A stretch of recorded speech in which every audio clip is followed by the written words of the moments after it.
Online learning সেন্টারের অন্য আরও একটি টিউটোরিয়ালে আপনাদের সবাইকে স্বাগতম। আমরা আবারও আজকে ফ্রি স্পোকেন ইংলিশ কোর্সের ধারাবাহিকতায় টিউটোরিয়াল নাম্বার 26। আজকে আরও কয়েকটি ইংরেজি বাক্যের আমরা অ্যাডভান্স ইংরেজি বাক্যের বাংলা এই ট্রান্সলেট করব। দেখতে পাচ্ছেন আপনারা যে সে ছুটির সময় বাড়িতে থাকতে পছন্দ করে। She prefers to stay at home during the holidays. সে ছুটির সময় বাড়িতে থাকতে পছন্দ করে। ইংরেজি হচ্ছে She prefers to stay at home during the holidays. আমাদের সুস্থ থাকতে নিয়মিত ব্যায়াম করা উচিত। We should exercise. We should আমাদের উচিত exercise মানে ব্যায়াম করা, রেগুলারলি নিয়মিত, to stay থাকতে, ফিট। তো দেখুন, যদি আপনাদেরকে আমি একটি লাইন বুঝাই ট্রান্সলেট করি তাহলে কিন্তু 1 মিনিট সময় যায়। আর যদি শুধুমাত্র আমি ট্রান্সলেট মুখে বলে গেলাম এভাবে কিন্তু হয় না। তো আমরা 10 লাইন শিখি, 5 লাইন শিখি, কিন্তু আমরা বুঝে শিখবো, ঠিক আছে? আমি সাধারণত বাইক চালিয়ে কাজে যাই।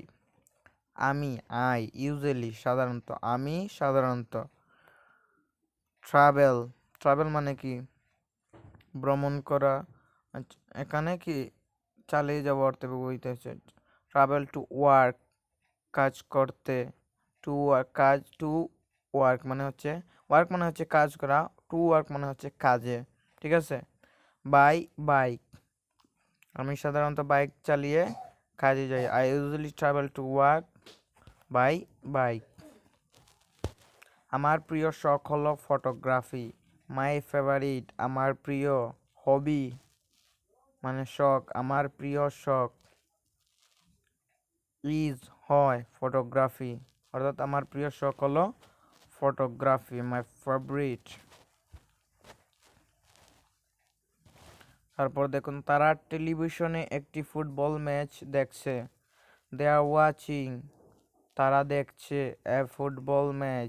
একটা football match on TV.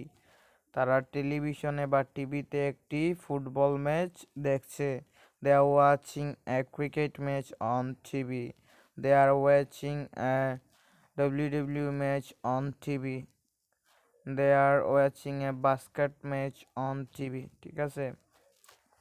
Just খেলার নাম পরিবর্তন হবে। অ্যান্ড আরও নতুন কয়েকটি ইংরেজি বাক্য আপনারা শিখতে পাচ্ছেন। তারপরে দেখুন কি রয়েছে, যে আমি সাঁতার শিখতে চাই। আমি চাই, টু লার্ন শিখতে, আমি চাই শিখতে। হাউ টু সুইম সাঁতার, কিভাবে সাঁতার করতে হয়। হাউ টু সুইম বলতে কি বোঝায়? হাউ টু মানে কিভাবে বা কেমন, টু সুইম সাঁতরাতে। তো এই লাইনটির অর্থ কি দাঁড়ায়? যে আমি সাঁতার শিখতে চাই, বা এর ইংরেজি বলতে পারি I want to learn how to swim. আমি শিখতে চাই যে কিভাবে সাঁতরাতে হয়। অনেকে কিন্তু সাঁতরাতে পারে না। সে দাদা সমাধান করতে খুব ভালো বা ধরেন পারদর্শী। She is very good at solving puzzles. She is very good সে খুব ভালো, অ্যাট সলভিং সমাধান করতে, সলভ মানে সমাধান করা, আর অ্যাট সলভিং মানে কি? করতে। পাজলস মানে দাদা। আমি রহস্য উপন্যাস পড়তে ভালোবাসি। আমি পছন্দ করি রিডিং মিস্ট্রি নোভেলস। আমি রহস্য উপন্যাস পড়তে ভালোবাসি। আমরা সুপারমার্কেটে কিছু খাদ্যপণ্য কিনতে যাচ্ছি। We are going to the supermarket to buy some groceries. Groceries মানে হচ্ছে কি? এই যে খাদ্যপণ্য। সে সব সময় তার বন্ধুদের বাড়ির কাজ করতে সাহায্য করে। হি অলওয়েজ হেল্পস সে সব সময় হেল্প করে বা সাহায্য করে। হিজ ফ্রেন্ড তার বন্ধুদের উইথ দেয়ার হোমওয়ার্ক তার বাড়ির কাজ করতে। Thanks for watching this video.